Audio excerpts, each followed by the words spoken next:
நீ இன்றி நான் இல்லை. எபிசோட் 4. வணக்கம் நண்பர்களே.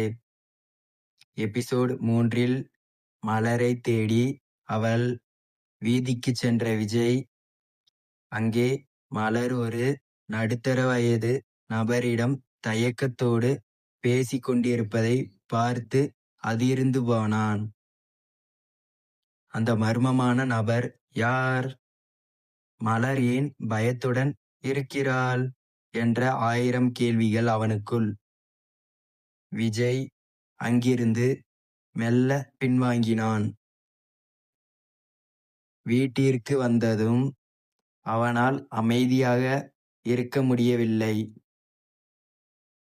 அன்று கடற்கரையில் சிரித்த அதே மலரா இவள்?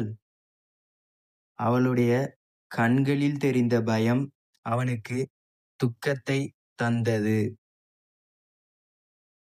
நாளை அவளிடம் நேரடியாக கேட்டுவிட வேண்டியதுதான் என்று அவன் மனதுக்குள் தீர்மானித்தான். மறுநாள் மாலை கடற்கரையில் மலர் வழக்கம்போல் வந்திருந்தாள். ஆனால் இன்று அவள் ஓவியத்தை பார்க்கவில்லை.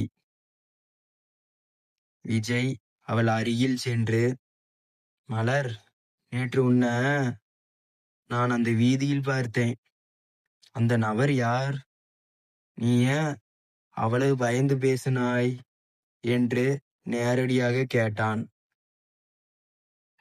மலர் அவனை ஏறிட்டு பார்த்தாள்.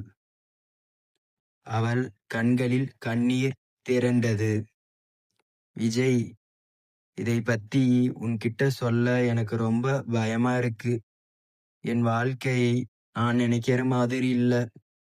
அந்த நபர், அவர் என்னோட அப்பாதான். அவர் எனக்கு ஒரு கல்யாணத்தை முடிவு செஞ்சிட்டாரு. எனக்கு அதில் விருப்பமே இல்லை என்று அழுது கொண்டே கூறினாள். விஜய் உறைந்து போனான். தன் தோழி ஒரு பெரும் இக்கட்டான சூழலில் இருக்கிறாள் என்பதை அவன் உணர்ந்தான். மலரை அந்த சூழலில் இருந்து விஜய் காப்பாற்றுவானா? அவர்கள் திருமணம் செய்யும் போகும் நபர் யார்? எபிசோட் 5 பார்க்கலாம். மறக்காம நம்ம சேனலை சப்ஸ்கிரைப் பண்ணிக்கோங்க. லைக் பண்ணுங்க, கமெண்ட் பண்ணுங்க, ஷேர் பண்ணுங்க. நன்றி மக்களே.